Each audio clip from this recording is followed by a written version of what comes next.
PoochKnight. Woof.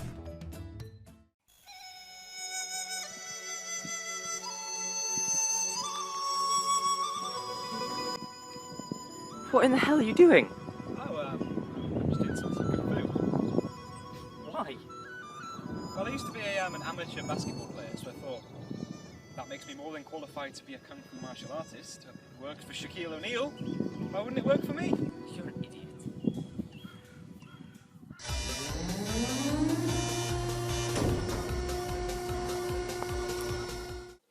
Hello everybody and welcome back to Trash Compactor Reviews. Today we're going to be reviewing perhaps the strangest game that I've probably ever played. It's not the worst, but it's definitely weird. So please enjoy Shaq-Fu. Shaq-Fu is a 2D fighter game developed for the Sega Genesis and SNES that was developed by Delphine Software and EA and was released on October 28, 1994. It was also ported to the Game Gear and Game Boy in 1995. As the title suggests, it's a game about former professional basketball player Shaquille O'Neal doing kung fu. You seriously couldn't make this shit up. Whose idea was it to put Shaquille motherfucking O'Neal in a fighting game? Basketball game, sure, but fighting? The mind boggles. Anyway, Shaq-Fu was met with widespread mixed responses and has gone on to be considered as one of the worst games of all time. Yep, great way to start Season 2.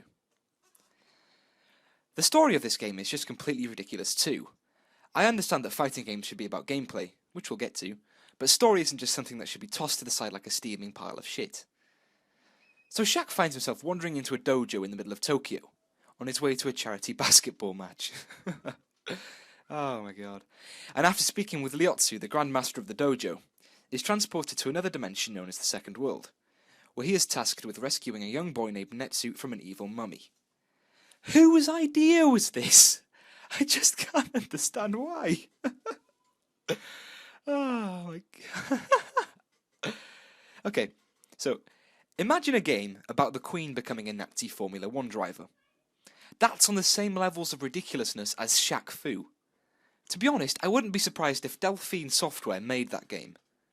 Oh wait, Shaq-Fu was such a fucking flop that it bloody bankrupted them! So no fucking Nazi Elizabeth for me then. So the gameplay is pretty much like any other fighting game ever. Press B to kick, A to punch, etc, etc. With numerous combos and special moves available at your disposal.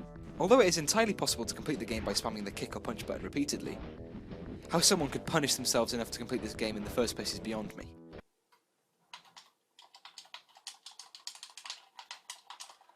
I can't do it.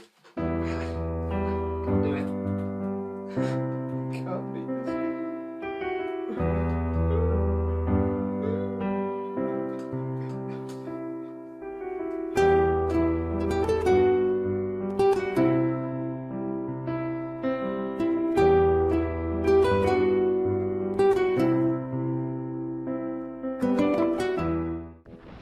The Genesis version has 5 more playable characters and 3 more stages than the SNES version, hence the longer story mode and more favourable reviews.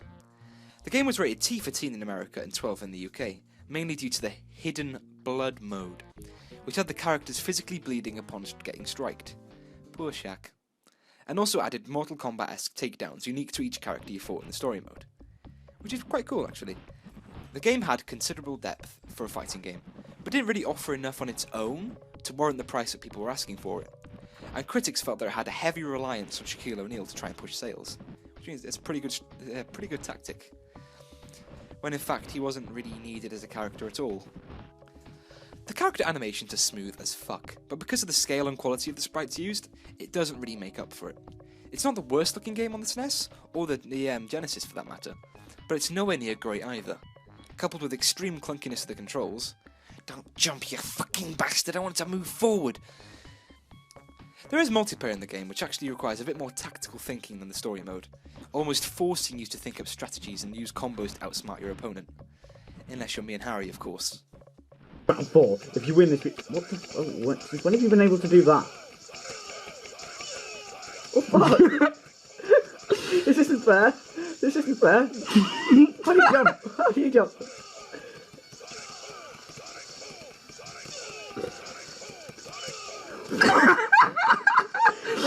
reality.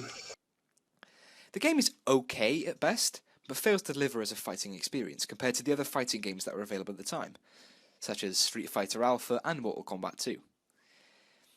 You would have to have been mad to buy this game over the others, unless a kung fu fighting Shaquille O'Neal is your kind of thing. I mean, it's certainly interesting, but why would you pay £50 for a game based on a retired basketballer? It's quite funny knowing that this game was greenlit in the first place, and I'm expecting very big things from the sequel set to release next year. Fingers crossed, eh, Shaq? So I'm going to give this game a solid 5 out of 10. It's easy for me to look at this game now and tell you it's bad, but considering many critics shared my thoughts and feelings about the game at the time, it's hard to actually say the usual, oh, the game was good for the time, but it really wasn't. That's why it earns its place in the brand new box of meh. Not good, and not insanely bad either. So, thank you all very much for watching the return of Trash Compactor's Reviews, and look out for another episode soon. You can also vote for which video you want next from a straw poll in the description. And on that note, I will see you all next time. Goodbye!